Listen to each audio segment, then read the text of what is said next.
আজকে আমি আপনাদের সামনে পবিত্র কোরআনের পরীক্ষিত এমন একটি শক্তিশালী সূরা নিয়ে হাজির হয়েছি, যে সূরাটি আপনাদেরকে শুধুমাত্র মনোযোগ দিয়ে শুনতে হবে, কষ্ট করে পড়তে হবে না। কেননা এই সূরাটি শুধুমাত্র শোনার দ্বারাই আপনার মনের সকল নেক আশা আকাঙ্ক্ষা এবং হাজতগুলো গায়েব থেকে পূরণ হয়ে যাবে।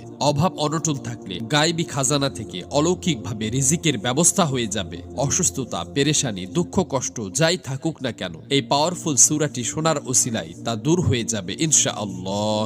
প্রিয় বন্ধুরা, আশা পূরণের এই সূরাটি শুধুমাত্র একবার শুনেই দেখুন, নিজের চোখেই বিশ্বাস করতে পারবেন না। চতুর্দিক থেকে আপনার জন্য সুসংবাদ আসতে থাকবে।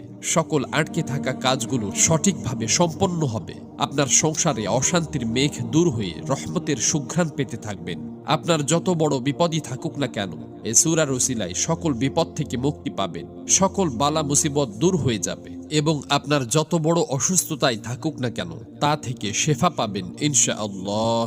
আপনাকে শুধু মহান আল্লাহর কোরআনের ওপর বিশ্বাস রাখতে হবে। মনে রাখতে হবে যে একমাত্র আল্লাহর কোরআনই পারে আমাদের সকল সমস্যার সমাধান দিতে। এজন্য পবিত্র কোরআনের এই সূরাটিকে মনোযোগ দিয়ে প্রথম থেকে শেষ পর্যন্ত শুনতে থাকুন।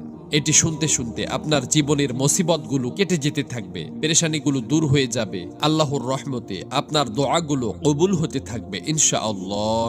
তবে শর্ত হচ্ছে, সূরাটি একবার শোনা শুরু করলে আপনাকে শেষ পর্যন্তই শুনতে হবে। কেননা যদি অর্ধেক শুনেই চলে যান, তাহলে যে কাজগুলো বা যে আশাগুলো পূরণ হতে যাচ্ছিল, সেগুলো মাঝপথে আবার বিগড়ে যাবে। তাই মন থেকে পরিপূর্ণ সূরাটি একবার শুনে তারপরেই যাবেন। মহান আল্লাহর কাছে দোয়া করি, হে আল্লাহ, যারা মনের আশা পূরণের এই সূরাটি শুনছে বা শুনবে, আপনি তাদের মনের সকল নেক আশা আকাঙ্ক্ষা পূরণ করে দিন, আমিন। কমেন্ট বক্সে আপনিও আমিন লিখে উন্মুক্ত দোয়ায় শরীক থাকুন। কেননা কে জানে যে কার মুখ থেকে বলা আমিন কখন কবুল হয়ে যায়। তো চলুন সূরাটি শুনে নেওয়া যাক। বিসমিল্লাহির রহমানির রহিম। ইয়া আইয়ুহাল্লাযীনা আমানু আওফু বিল উকুদ। أحلت لكم بهيمة الأنعام إلا ما يتلى عليكم غير محل الصيد وأنتم حرم